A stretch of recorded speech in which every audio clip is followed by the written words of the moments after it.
దాడిపై Tadepalli police స్టేషన్లో ఫిర్యాదు చేసిన ఎమ్మెల్సీ మొండితోక అరుణ్ కుమార్ వైసీపీ నేతలు.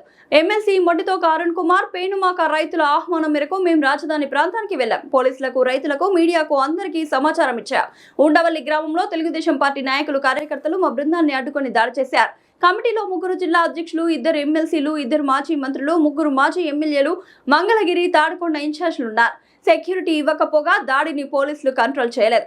దాడి చేస్తున్న సమయంలో విజువల్స్ తో అంతా స్పష్టంగా ఉంది.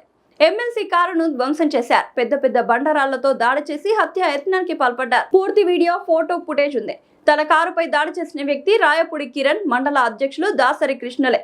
ఫిర్యాదు చేయడానికి వెళ్తే సీఐ మీరే రాకపోయి ఉంటే ఇన్సిడెంట్ జరిగేది కాదు, మా పోలీసుల మీద రాయి పడేది కాదు అని బాధితులని నిందిస్తున్నారు. మేము నిన్న రాజధాని ప్రాంతంలో పర్యటించడానికి అన్ని ఏర్పాట్లు జరగడం జరిగింది.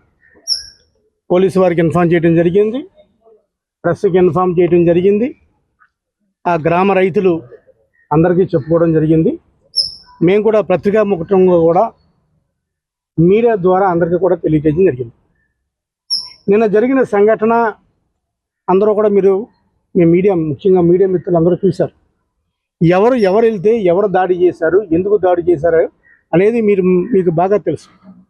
కొన్ని ఛానల్స్ అటు రాయొచ్చు, కొన్ని ఛానల్స్ ఇటు రాయొచ్చు, కానీ వాస్తవం ఏంటనేది మీకు తెలుసు. ముఖ్యంగా పెనుమాక రైతులు వాళ్ళ కోరిక మేరకు మేము వెళ్తే, అదే ఆ ఊరి నుంచి మేము వెళ్తుంటే ఇదే తాడేపల్లి సర్కిల్లో ఉన్న ఊరు ఉండవల్లి ఊరిలో ఏ విధంగా తెలుగుదేశం పార్టీ నాయకులు, కార్యకర్తలు మమ్మల్ని, మా బృందాన్ని అడ్డుకొని దాడి చేశారనేది మీ అందరికీ తెలుసు. ఆ సభ్యుల్లో రాజధాని పరిరక్షణ కమిటీ సభ్యుల్లో 3 జిల్లా అధ్యక్షులు ఉన్నారు.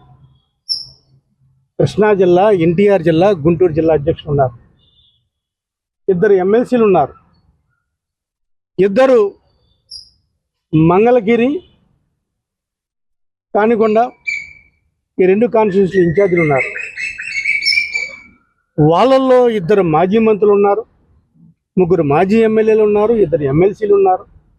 ఒక బృందం, ఉన్నత స్థాయి బృందం, ఒక బృందం రాజధానికి వెళ్తుంటే పోలీసులు ఇవ్వాల్సిన సెక్యూరిటీ ఇవ్వకపోగా,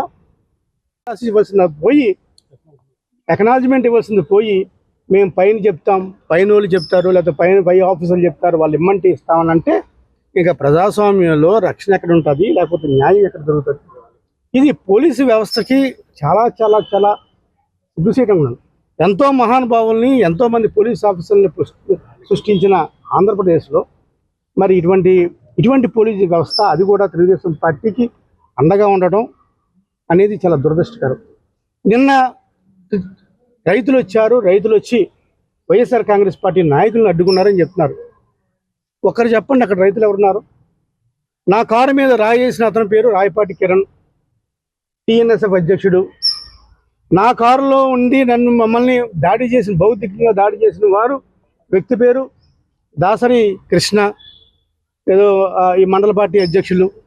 ఈ దాడికంతా కూడా రూపకల్పన చేసింది మీ అందరికీ తెలిసిన వ్యక్తి, తెలుగుదేశం పార్టీకి చెందిన వ్యక్తి.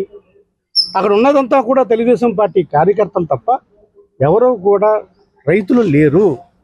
రైతులు ఎవరైనా ఉంటే అది ఏ విధంగా అడగాలి? రైతులు, ఏ రైతైనా సరే, ఒక రైతుకి అన్యాయం జరుగుతుంటే ఆ పక్క రైతు వెళ్ళి మద్దతు ఇస్తాడు. నాకు న్యాయం జరిగింది, నీకు కూడా న్యాయం జరగాల ఒక రైతు ఇస్తాడు.